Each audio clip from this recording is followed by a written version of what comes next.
गणेश जी की कृपा आप सभी पर बनी रहे। बुधवार का दिन गणेश जी की कृपा पाने का खास दिन माना गया है। मान्यता है जो व्यक्ति सच्चे दिल से बुधवार का व्रत करता है और विधि विधान से गणपति जी की पूजा अर्चना करता है, उसके जीवन के सारे कष्ट दूर हो जाते हैं। बुधवार व्रत जीवन में सुख समृद्धि और धन दौलत लाता है। ये व्रत धन की प्राप्ति के रास्ते खोलता है और सारे बिगड़े काम बन जाते हैं। बुधवार के दिन गणेश जी को 5 दूर्वा जरूर चढ़ाएं। ध्यान रहे इस एक दूर्वा में 3 गांठ होनी चाहिए और 5 दूर्वा 5 देवों के नाम प्रभु को अर्पण करें और घी के लड्डू बनाकर प्रभु को भोग लगाएं। प्रभु आपकी सारी मनोकामनाएं पूर्ण करेंगे। बुधवार व्रत में गणपति बप्पा की पूजा करने के बाद इस व्रत कथा को जरूर पढ़ें। गणेश जी की कहानी पढ़ने से व्रत का पूर्ण फल मिलता है और आपकी सभी मनोकामनाएं पूरी होती हैं। गणेश जी सभी विघ्न बाधाओं को हरते हैं और आपकी सभी समस्याओं को दूर करके आपको मनवांछित वर प्राप्त करते हैं। तो आइए सुनते हैं पौराणिक कथा आप पूरा ज़रूर सुनिएगा। और अगर आपने चैनल को लाइक शेयर सब्सक्राइब नहीं किया है तो प्लीज़ चैनल को लाइक शेयर और सब्सक्राइब करिएगा। आइए सुनते हैं गणेश जी की विघ्न विनायक गणेश जी की कथा। पौराणिक कथा के अनुसार एक बुढ़िया माई रोज मिट्टी के गणेश जी की पूजा करती थी, लेकिन वो रोज गणेश जी की प्रतिमा बनाए और रोज ही गल जाए। उनके घर के सामने एक बार बुढ़िया माई के घर के सामने किसी सेठ का मकान बन रहा था। बुढ़िया माई ने मकान बनने वाले कारीगरों से बोला, भाई आप मेरे मिट्टी के बनाए गए गणेश जी रोज गल जाते हैं, आप मुझे पूजा करने के लिए पत्थर के एक गणेश जी बना दो तो आपकी अति कृपा होगी। मकान बनाने वाला कारीगर बोला, माई जितनी देर में हम तुम्हारे लिए गणेश जी बनाएंगे उतनी देर हम दीवार पूरी कर देंगे। बुढ़िया सुनकर दुखी हुई और मन में घर वापस आ गई। दीवार पूरी करते करते शाम हो गई, लेकिन दीवार पूरी ना हो सकी। कारीगर जितनी बार दीवार बनाए उतनी बार वो टेढ़ी हो जाती थी। शाम को सेठ जी आए तो उन्होंने कहा, आज कुछ काम नहीं किया। तब मकान बनाने वाला एक कारीगर सेठ जी के पास गया और बुढ़िया वाली बात बताई। तब सेठ जी ने बुढ़िया माई के घर गए और उससे कहा कि माई तुम हमारी दीवार सीधी कर दो, हम तुम्हें एक सोने के गणेश जी बनवा कर देंगे। गणेश जी ने ये सुनते ही सेठ की दीवार सीधी कर दी। सेठ जी ने बुढ़िया को सोने के गणेश जी बनवा कर दिए। विनायक महाराज ऐसे ही हैं। हे विनायक महाराज, जैसे आपने सेठ जी की दीवार सीधी की, वैसे हमारे सभी कार्य को सफलतापूर्वक पूर्ण करना। पौराणिक कथा के अनुसार समता नगर में एक मधुसूदन नाम का व्यक्ति रहता था। उस व्यक्ति का विवाह पास ही बलरामपुर की संगीता से हुआ था। एक बार जब मधुसूदन अपनी पत्नी को मायके से विदा करने की जिद पर अड़ गए, उस दिन बुधवार था। बुधवार के दिन यात्रा न करने के लिए सभी ने मधुसूदन को बहुत समझाया, लेकिन वो अड़ गए और अपनी पत्नी को विदा कर लाए। रास्ते में उनकी पत्नी को प्यास लगी तो मधुसूदन ने रथ से उतरकर पानी लेने चला गया।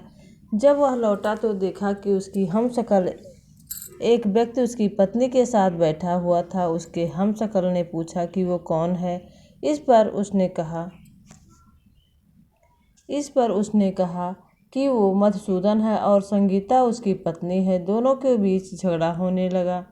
झगड़ा देखकर राजा के सिपाही वहां आ गए। उन्होंने संगीता से पूछा कि उसका असली पति कौन है। तब वह जवाब नहीं दे पाई क्योंकि वो खुद दुविधा में पड़ गई थी। इस पर सिपाहियों ने राजा के दरबार में पेश किया। पूरी बात सुनने के बाद राजा ने दोनों को जेल में डालने का आदेश हुआ। परेशान मधुसूदन ने बुधदेव को याद किया।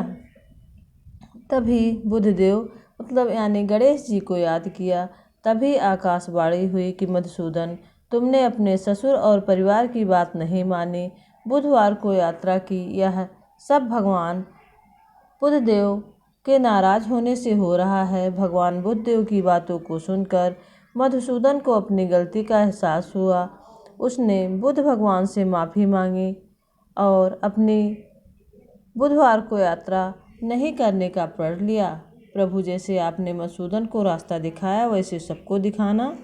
आइए सुनते हैं तीसरी पौराणिक कथा। एक समय की बात है कि महर्षि भारद्वाज महर्षि की सलाह पर पार्वती मलिनी के 7 वर्षों तक सूर्यदेव के पुत्र समन का पालन पोषण किया। कुछ समय बाद जब महर्षि के पास लड़के को लेकर पहुंची तो उन्होंने उसे पुत्र बताया। यह जानकर महर्षि खुश हुए और उसे अपना मानकर लड़के को वेद और अन्य शास्त्रों का ज्ञान दिया। इतना ही नहीं, उन्होंने लड़के को गणपति मंत्र की दीक्षा दी और उसे गणेश भगवान की उपासना करने की बात कही। लड़का गंगा किनारे जाकर भगवान गणेश का ध्यान करने बैठ गया और करीब 1000 वर्षों तक बिना भोजन पाने के भगवान गणेश जी के मंत्र का जाप करता रहा। माघ कृष्ण चतुर्दशी को चंद्रमा उगा। तब गणेश जी ने अपने 8 हाथों वाले रूप में कई अस्त्रों से सजे हुए हजारों सूर्यों के से ज़्यादा चमकते हुए उस लड़के को दर्शन दिए। उसके बाद गणेश जी ने उसे वरदान मांगने के लिए कहा। समन ने गणेश जी से वरदान मांगा कि उनकी माँ पार्वती मालिनी, उनके पिता और उनकी जीवन दृष्टि, वाणी और जन्म सफल हो। साथ ही उसने यह भी मांगा कि उन्हें स्वर्ग में देवताओं के साथ अमृत पीने की अनुमति मिले और उनका नाम मंगल के रूप में प्रसिद्ध हो, जो सभी 3 लोकों में शुभता का प्रतीक है। भगवान गणेश ने उनके कहे अनुसार ही वरदान दिया। साथ ही उन्हें अंगारक नाम दिया और घोषणा की कि यह चतुर्थी अंगार की चतुर्थी के नाम से जानी जाएगी और जो भी इस दिन व्रत रखेगा वह अपने प्रयासों में 1 वर्ष तक सफलता प्राप्त करेगा। इसके बाद मंगल नाम से प्रसिद्ध समन ने भगवान गणेश की 10 हाथ वाली मूर्ति का एक मंदिर बनवाया जिसे उन्होंने मंगल मूर्ति नाम दिया। ऐसी मान्यता है कि जो व्यक्ति भगवान गणेश के इस रूप की पूजा करता है उसकी सभी इच्छाएं पूरी होती हैं। समन ने भी अंगार की चतुर्थी का व्रत रखा और उसके परिणाम स्वरूप स्वर्ग और अनंत को प्राप्त हुए। अन्य कथा और भी है। एक समय की बात है, एक गांव में 2 भाई बहन रहते थे। उनमें बहन हमेशा से नियम किया करती थी। वह अपने भाई का चेहरा देखकर ही खाना खाती थी। हर दिन सुबह उठती और जल्दी जल्दी सारा काम करके अपने भाई का मुख देखने के लिए उसके घर जाया करती थी। एक दिन रास्ते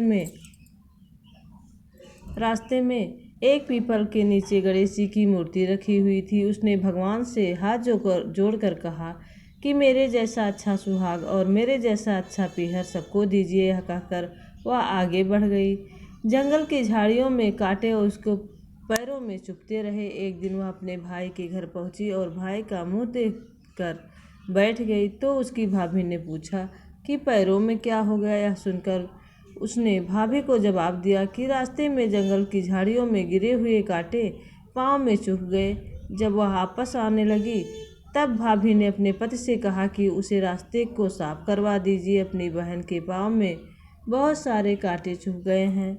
भाई ने तब कुल्हाड़ी से लेकर सारी झाड़ियों को काट कर रास्ता साफ कर दिया, जिससे गणेश जी का स्थान भी वहां से हट गया। यह देखकर भगवान क्रोधित हो गए और अपने भाई के प्राण ले लिए और उसके भाई के प्राण ले लिए। लोग अंतिम संस्कार के लिए उसके भाई को ले जा रहे थे।